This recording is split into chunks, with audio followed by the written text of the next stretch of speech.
Good evening, Team Kearsarge. My name is Corporal Christopher Delvecchio. I am a state trooper with the Maryland State Police. I'm currently assigned on the eastern shore of Maryland as a road patrol supervisor. I've been with the Maryland State Police since 2012, so I'm working on almost my 9th year. As I stated, I'm now a supervisor. Throughout my entire career, I've dealt with hundreds of different types of vehicle accidents, ranging from personal injury, property damage, and even fatal collisions.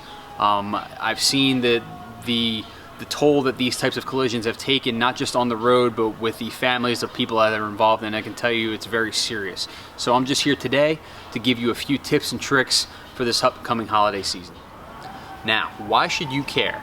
In 2019 alone, 35 sailors and Marines have lost their lives due to some sort of negligence in terms of traffic collisions. Department of the Navy Traffic and Off-Duty Recreation Mishaps. The total traffic and off-duty recreation fatalities in 2019 was 7% lower than the previous 5-year average. 2019 was also 7% lower than the previous year.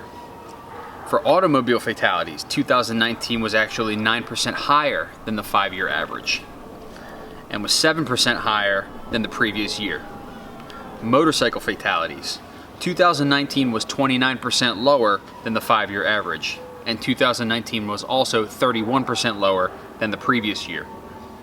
And finally, pedestrian fatalities. 2019 was 30% higher than the 5-year average, and also 100% higher than the previous year.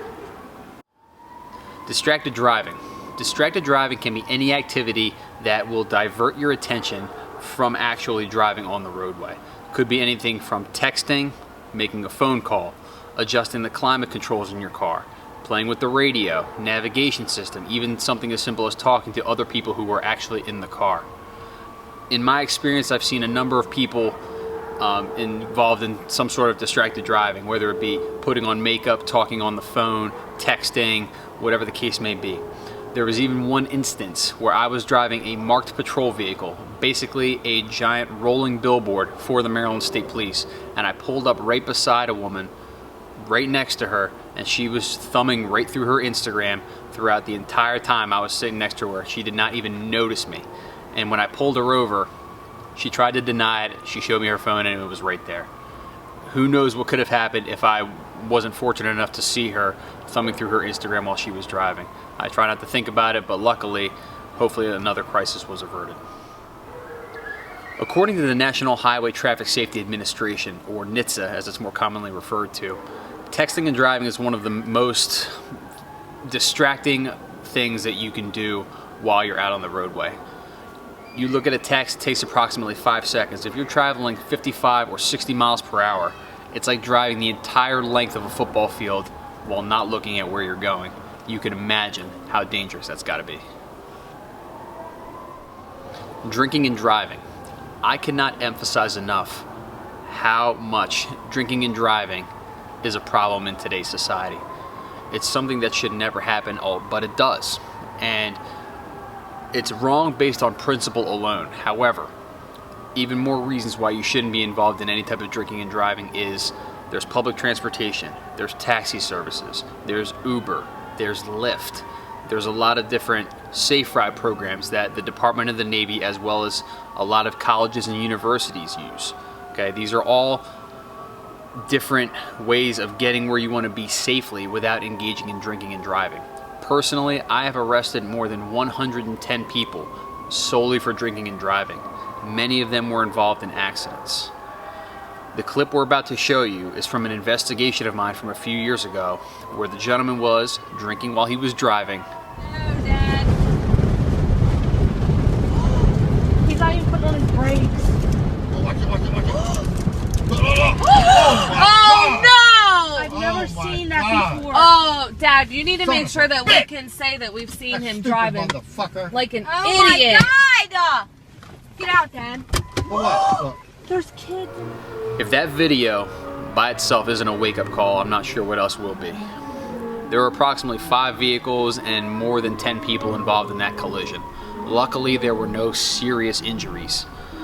However, it could have been a lot worse if one of the passengers from the car that was struck was seated behind the driver instead of behind the passenger, she would have been completely crushed and would no longer be with us today. What type of things should you keep in your vehicle? Just some additional safety tools, such as making sure that your spare tire is fully inflated and ready to go. If you have either the jack that comes with your vehicle, and make sure it's properly working. If you need maybe some extra bottles of water, things of that nature. Flashlight, batteries, any type of reflective material like the reflective triangles, or if you have access to them, possibly some road flares just for some extra visibility, especially at night. These things could very much come in handy. You may also want to carry some sort of first aid kit with some essentials, because you just never know what could happen. It sounds like a lot, but trust me, these things will come in handy for you. Driving as it gets dark.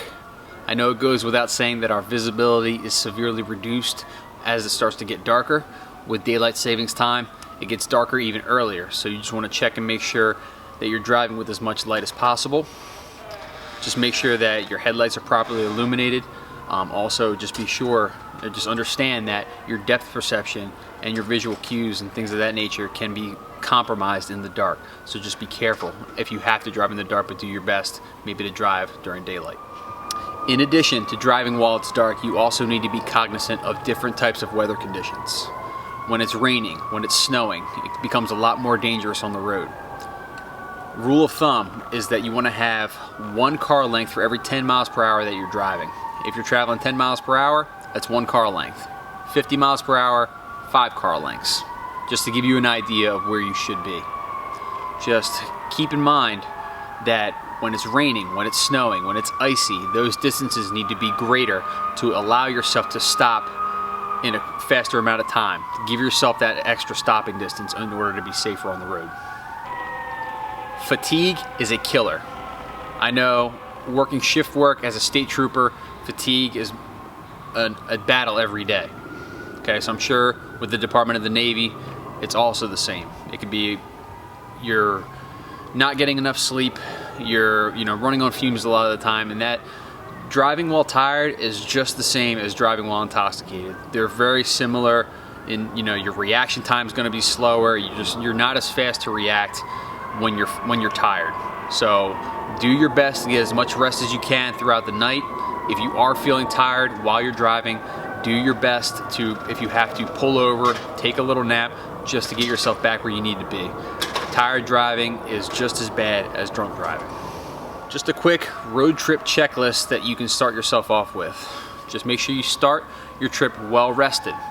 Make sure you're driving during daylight hours. Give yourself a break every 2 hours or so.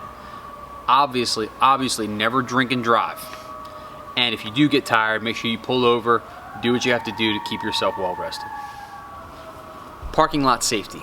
Okay, just because you're driving slowly in a parking lot does not guarantee safety. Okay, you have to take the time to be mindful of your surroundings. You have to anticipate other drivers' movements. You have a lot of different vehicles going a lot of different directions, and sometimes parking lots aren't always as clear as regular roadways are. Statistically, around this time of year, Black Friday, holiday, Christmas shopping, these stores, these parking lots are filled almost way beyond capacity. There's a lot less room to move, which can result in greater, more often than not, minor traffic collisions. But these property damage collisions can be upgraded to personal injury if it's serious enough. So just take the time while you're out in parking lots, mind your stop signs, mind your yield signs, roadway signs, stay within your lines, and just stay safe.